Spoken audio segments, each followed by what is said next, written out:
Karen Williams had always been the type of person who believed the world owed her something special. At 43 years old, she carried herself with an air of superiority that made cashiers nervous and waiters dread her arrival. Her blonde hair was always perfectly styled in an expensive salon cut that cost more than most people's weekly groceries.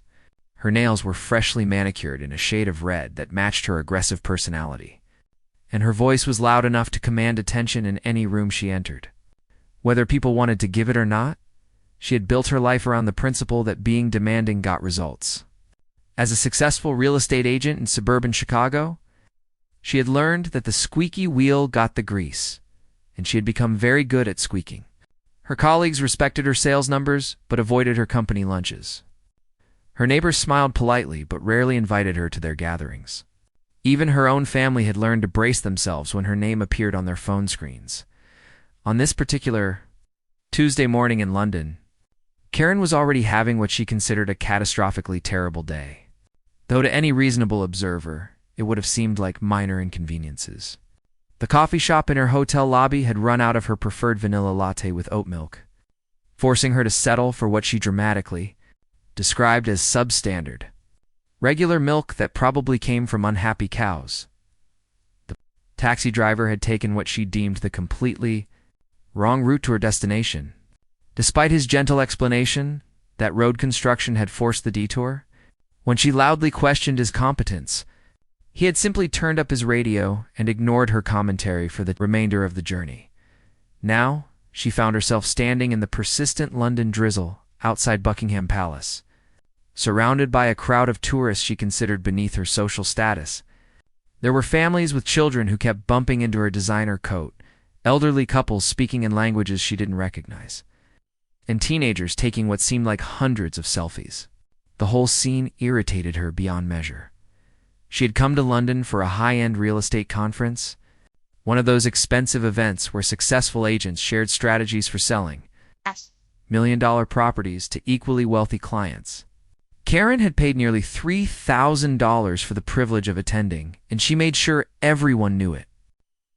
But the conference didn't start until the afternoon, so she had decided to play tourist for a few hours, thinking it would be a relaxing way to kill time. Nothing about this experience was relaxing. The crowds annoyed her with their constant movement and chatter. The weather frustrated her because it was ruining her carefully styled hair and threatening to spot her Italian leather boots. The constant clicking and beeping of cameras from other visitors made her jaw clench with irritation, especially when people accidentally bumped into her while trying to get the perfect shot. Karen pulled out a piece of chewing gum from her designer purse, a limited edition Hermes bag that had cost her more than most people's monthly rent. She unwrapped the gum with sharp, aggressive movements that reflected her inner turmoil, and popped it into her mouth with more force than necessary. The minty flavor did nothing to improve her mood. The royal guard stood motionless at his post, dressed in the iconic red uniform and tall black bearskin hat that had become symbols of British tradition around the world. His name was James Mitchell, though the tourists streaming past him had no way of knowing that personal detail. He was 26 years old, had been serving as a Queen's Guard for 3 years, and had seen every type of visitor imaginable during his time at this post. James took his duty seriously, understanding that his role represented centuries of military tradition and national honor. He had studied the history of his regiment, knew the names of guards who had served before him, and felt the weight of responsibility that came with wearing the uniform. To him, this wasn't just a job or a tourist attraction. It was a sacred trust that connected him to generations of soldiers who had dedicated their lives to service. Karen began chewing her gum loudly, making deliberate popping sounds as she stared at the guard with growing irritation. She had been trying to catch his attention for several minutes, waving her hand, clearing her throat dramatically, and even commenting loudly about the impressive dedication to ignoring paying tourists. She didn't understand military protocol or the reasons behind the guard's stoic behavior. To her, his silence felt like a personal insult directed specifically at her. "Excuse me?" she called out, her voice sharp and demanding, cutting through the general murmur of tourist conversation. "I said, excuse me? I'm talking to you." Her tone had the kind of edge that made other people in the vicinity turn their heads and take notice. Some parents instinctively moved their children a few steps. Away from the brewing confrontation, the guard remained perfectly still, his eyes fixed straight ahead at a point somewhere beyond the crowd. He had been trained to maintain absolute discipline during his watch, regardless of external distractions. This wasn't personal indifference, it was professional duty, honed through months of rigorous military training and strengthened by pride in his service. Other tourists began to notice the brewing confrontation. Sensing the tension that was building like electricity in the air before a thunderstorm, some stepped back instinctively, recognizing the universal signs of someone about to cause a scene. Others, unfortunately, pulled out their phones, instinctively knowing that something dramatic was about to happen and wanting to capture it for social media posterity. The tension in the courtyard was thick and uncomfortable.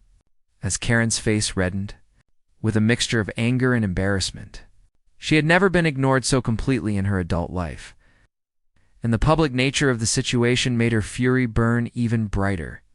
In her mind, this guard was deliberately disrespecting her, showing her up in front of all these strangers, and she wasn't going to let it slide without serious consequences. The crowd around Karen grew steadily larger as more people sensed drama unfolding in the courtyard of Buckingham Palace.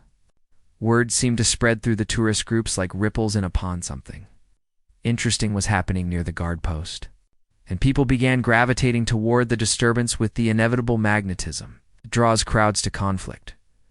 Karen stepped closer to James Mitchell, her designer heels clicking against the wet pavement with each determined step. The sound was sharp and aggressive, echoing off the stone walls and creating a rhythm that matched her escalating anger. The morning rain had finally stopped, but dark clouds still hung overhead like an ominous backdrop, perfectly matching the storm that was brewing in Karen's mind and heart. "I know you can hear me," she said, her voice rising to a level that made nearby children look up at their parents with wide, concerned eyes. Some mothers instinctively pulled their little ones closer, sensing that the nice family outing was about to take an uncomfortable turn. "This is incredibly rude behavior, and I won't stand for it. In America, we treat people with respect when they're trying to have a friendly conversation."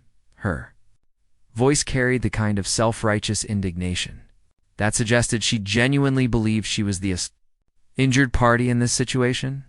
To Karen, she was simply trying to interact with what she saw as a tourist attraction, and his refusal to acknowledge her presence was a personal affront that demanded correction.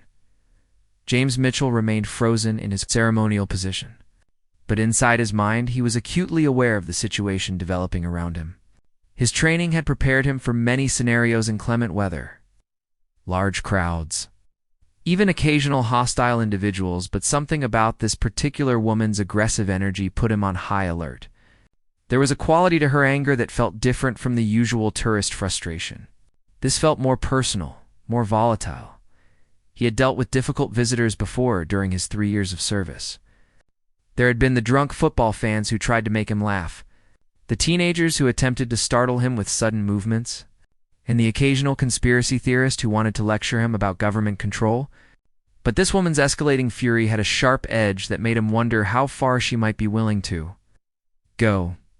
Karen's chewing became more violent and deliberate, her jaw working the pink gum with angry intensity that matched her growing frustration. She could feel the sticky sweetness dissolving on her tongue.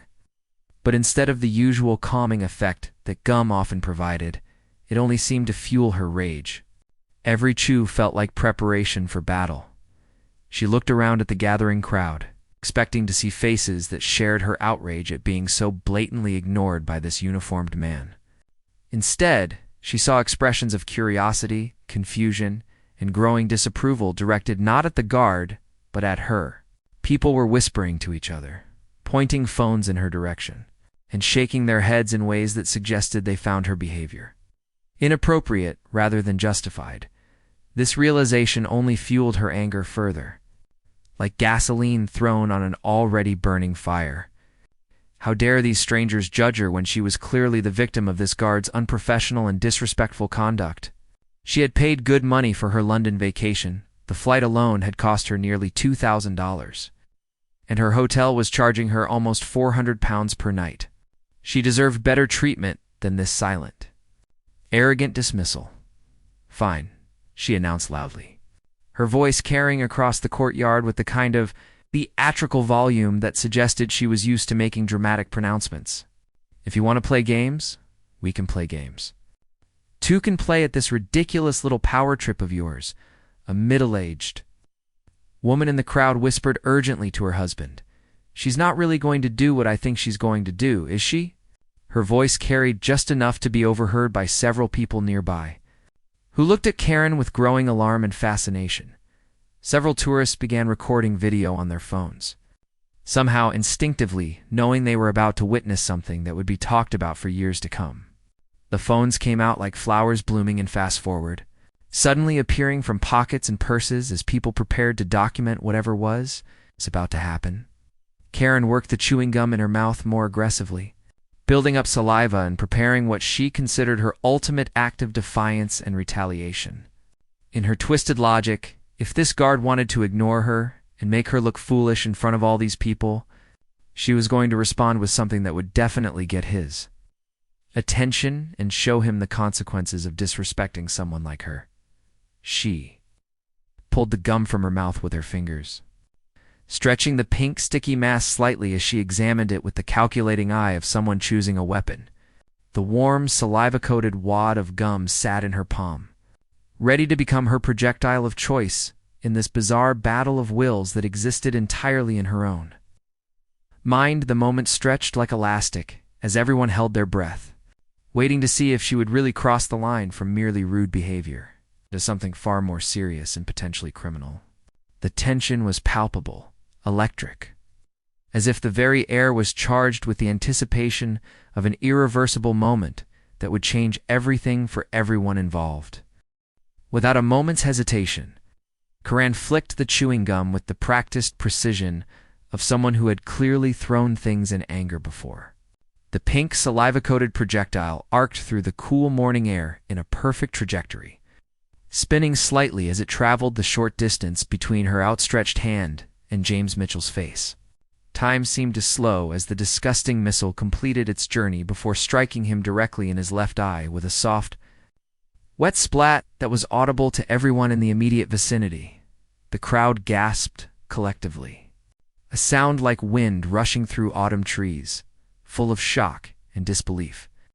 The gasp seemed to ripple outward through the gathered tourists, spreading from those who had witnessed the act directly to others who sensed something terrible had just happened. Several people took involuntary steps backward, as if the act itself had created an invisible barrier of shock that physically pushed them away from the assassin. Children stared with wide, uncomprehending eyes while their parents quickly covered their own mouths in horror, struggling to process what they had just witnessed. An elderly gentleman in a proper British overcoat muttered, "Good Lord," under his breath, while his wife clutched his arm and shook her head in dismay.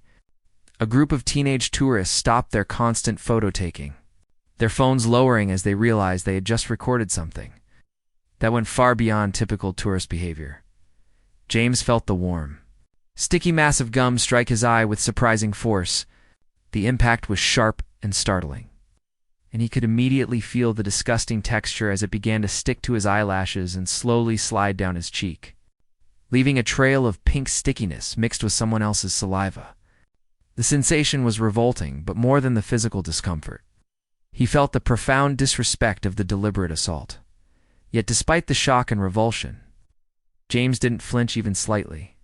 His military training had taught him to endure far worse than this. He had been through exercises where instructors had deliberately tried to break his concentration with noise, distractions, and even mild physical discomfort. Though the deliberate disrespect and degradation of this act cut deeper than any training exercise ever could, he remained perfectly motionless, following his duty and protocol, even as the disgusting gum continued its slow journey down his face. Karen stood with her hands planted firmly on her hips, a satisfied smirk spreading across her face like poison spreading through water. She had finally gotten a reaction, or so she thought in her twisted interpretation of the situation.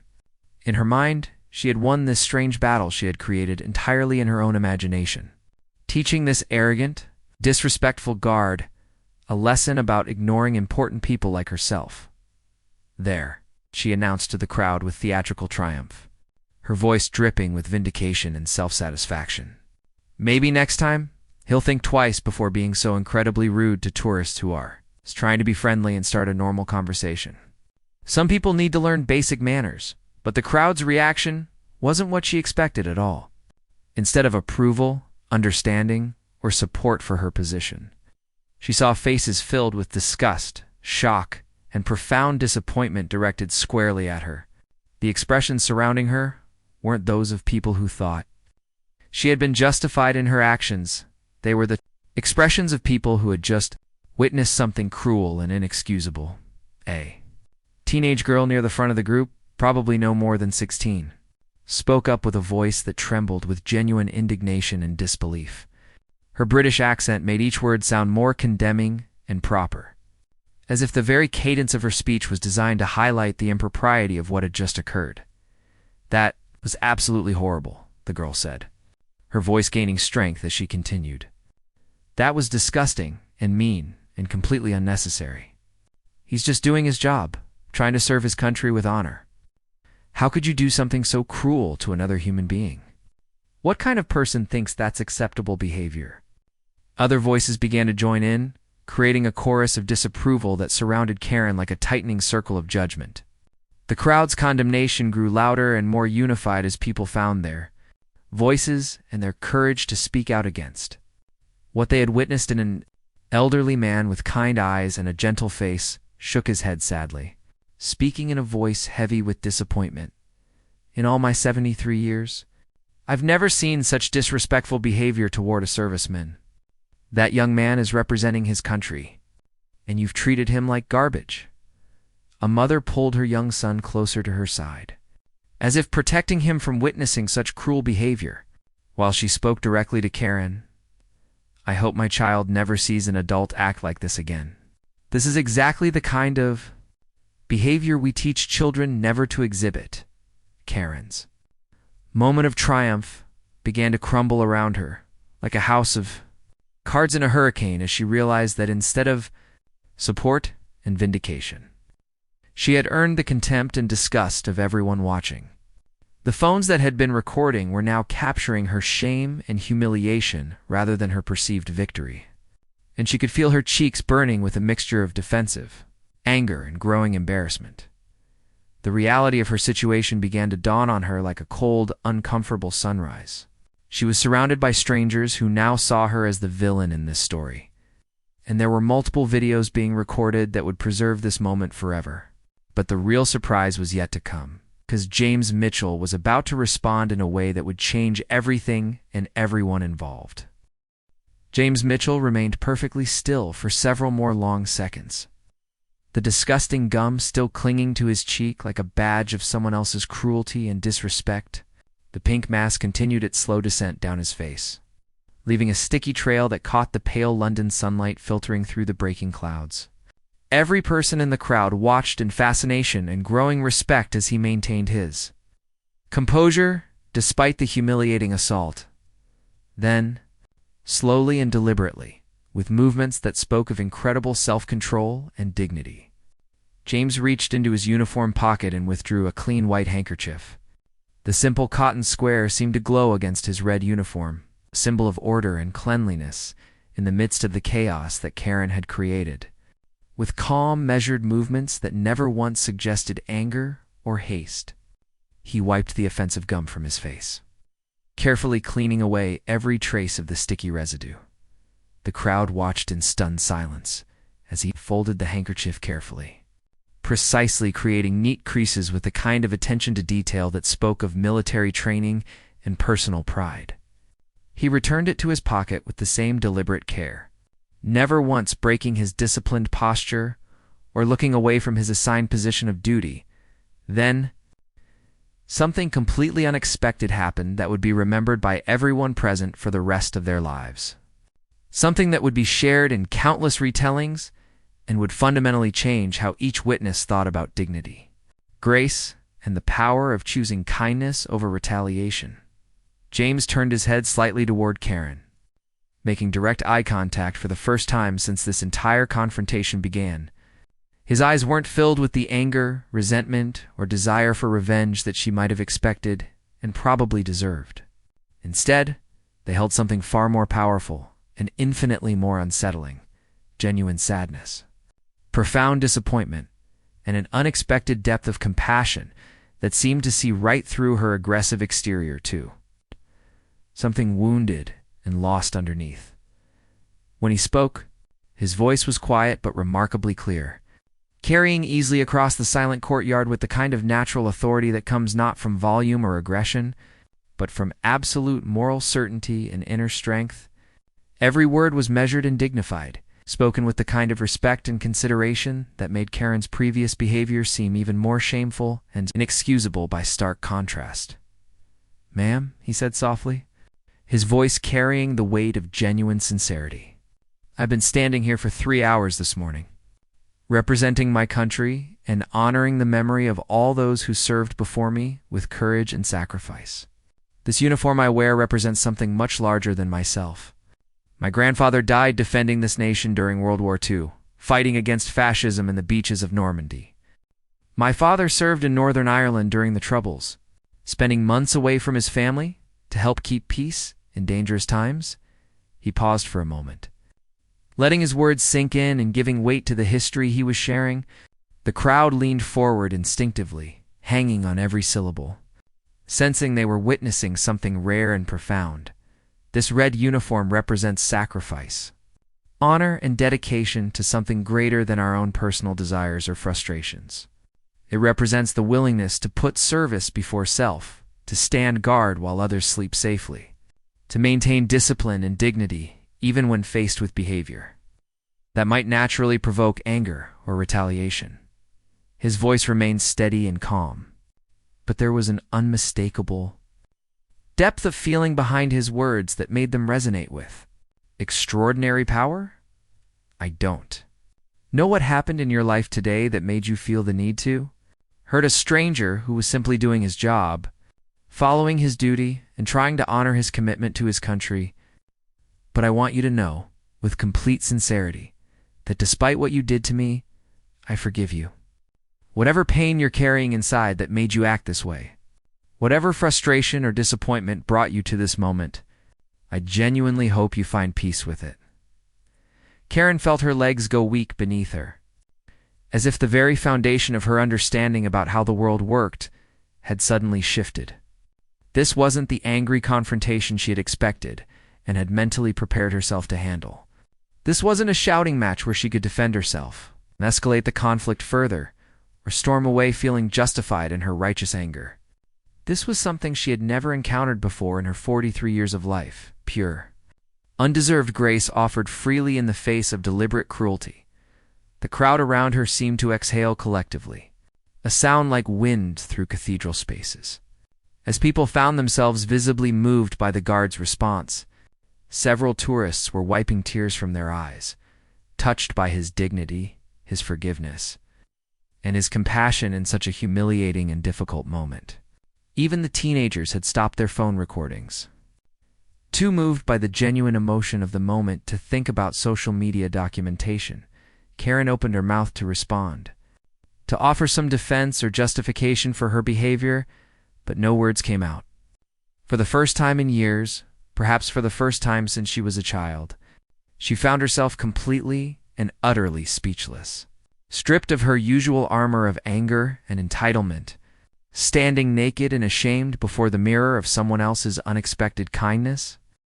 The weight of James's words settled over Karen like a heavy, suffocating blanket woven from shame, regret, and the sudden, overwhelming realization of her own cruelty. She stood frozen in place, her expensive designer clothes suddenly feeling like a costume, her perfectly manicured nails now seeming like claws. Her mind racing as the full impact of what had just happened began to sink in with the slow, inexorable force of an avalanche around her. The crowd remained silent, but she could feel their eyes on her like physical pressure, waiting to see how she would respond to such unexpected and undeserved kindness. The silence stretched on, heavy with expectation and judgment. filled with the kind of tension that comes when everyone knows they are witnessing a pivotal moment that will define someone's character forever. 4. It's the first time in perhaps decades. Karen began to see the situation through different eyes. As if a fog that had been clouding her vision her entire adult life was suddenly lifting. She looked at James, really looked at him, and saw not an obstacle to her demands or a prop in her personal drama, but a young man doing his job with extraordinary pride, dedication, and dignity. His uniform, which she had viewed as nothing more than a colorful costume designed for tourist photographs, suddenly seemed to carry the weight of genuine history, sacrifice, an honor that he had so eloquently described. Her hands began to tremble slightly as long buried. Memories flooded back unbidden, like water rushing through a dam that had suddenly developed cracks. She remembered her own grandfather, Robert Williams, who had served in the Pacific during World War II and rarely spoke about his experiences except to say, in his quiet, humble way, that true service meant putting others before yourself, even when it was difficult or uncomfortable. She thought about her father, Michael, who had worked 2 grueling jobs, one at a factory during the day and another cleaning offices at night to put her through college, never once complaining about the sacrifice, never making her feel guilty about the opportunities he was providing through his exhaustion and dedication. When had she forgotten those lessons? When had she begun to take such sacrifice for granted? More painfully, she remembered her younger self. The girl who had once volunteered at a local veterans hospital, reading books to elderly men who had given their health and their peace of mind in service to their country. She had been moved to tears by their stories, inspired by their resilience, and humbled by their continuing grace and humor despite their wounds and losses. When had she become the type of person who would deliberately hurt someone, who was simply trying to do their job with honor? When had her own disappointments and daily frustrations become more important than basic human decency and respect? When had she lost sight of the values that had once defined her better self? The teenage girl who had spoken earlier stepped forward again, her voice soft but filled with genuine emotion. "That was beautiful, sir. Thank you for your service, and thank you for showing us what real dignity looks like." Her words seemed to break the spell that had held the crowd in silence, and others began to nod and murmur their agreement, some approaching the guard to shake his hand or offer their own words of support and gratitude.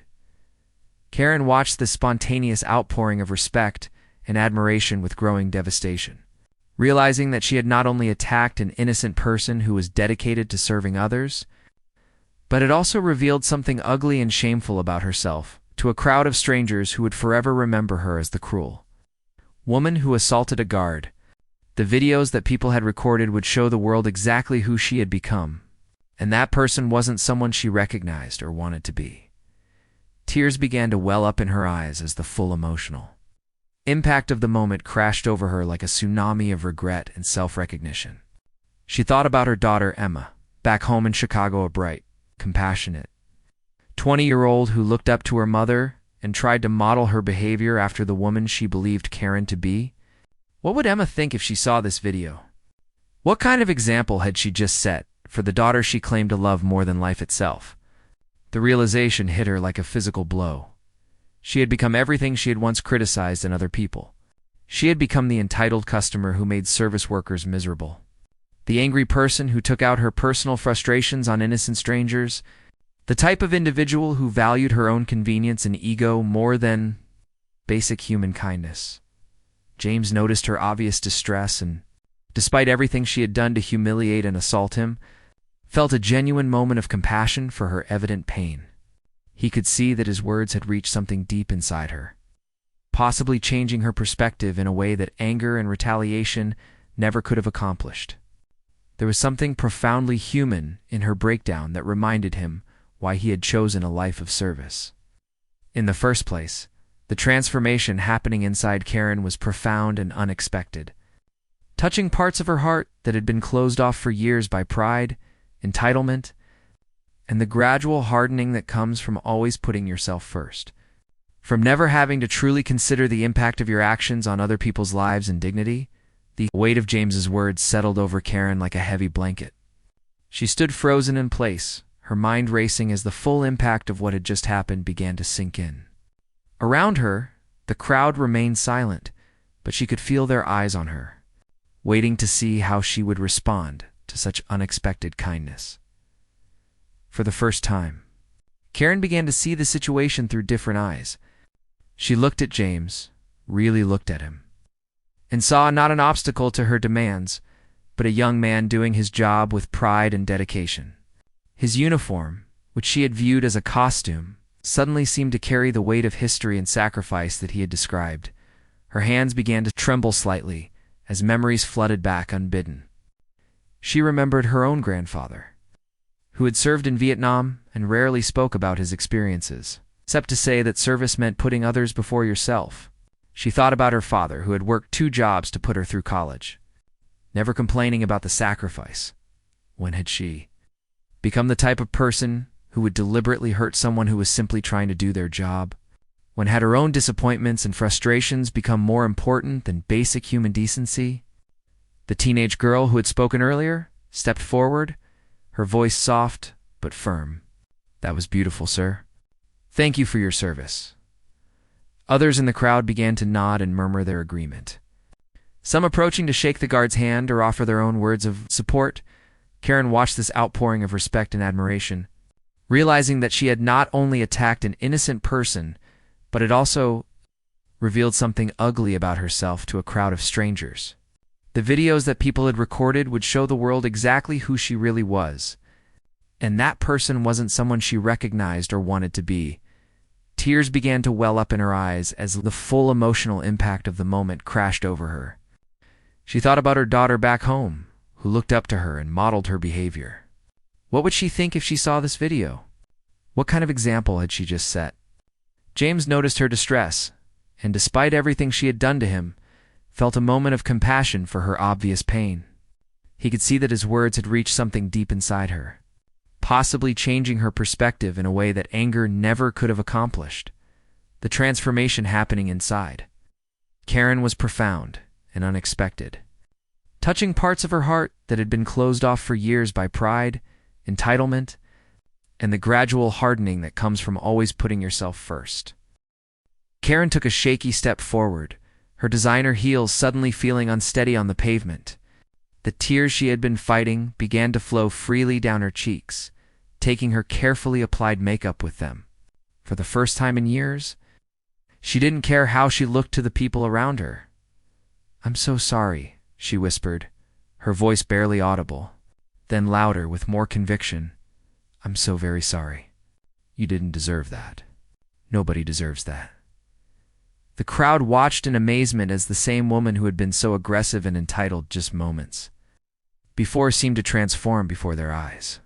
Her shoulders sagged as if a great weight had been lifted from them, or perhaps as if she was finally feeling the weight of her actions. James nodded slightly, acknowledging her apology with the same dignity he had shown throughout the entire encounter. "Thank you, ma'am. That means a great deal to me." Karen reached into her purse and pulled out all the cash she had with her, roughly 200 pounds. She approached James with hesitant steps, offering the money with trembling hands. "Please," she said, "I know this can't fix what I did, but maybe you could donate this to a veterans charity or something that helps military families. It's the least I can do." James looked at the money for a moment, then gently pushed her hands back. "Keep your money, ma'am. The apology is enough.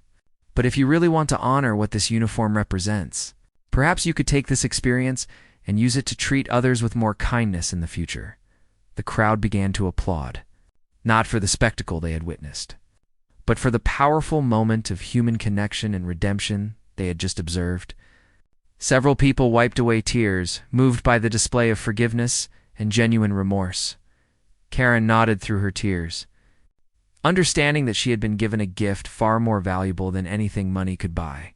She had been shown grace when she deserved judgment, and kindness when she had earned anger as she walked away from Buckingham Palace that day.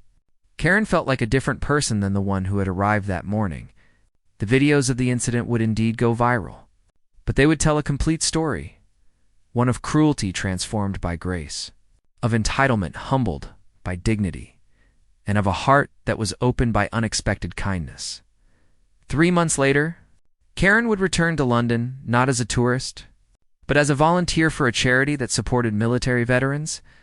She would often tell people that sometimes it takes having your worst moment witnessed by strangers to discover who you really want to be. And James Mitchell would continue to serve with the same honor and dedication, carrying with him the knowledge that sometimes the most powerful response to cruelty is simply to remain true to your own values, no matter how others choose to behave.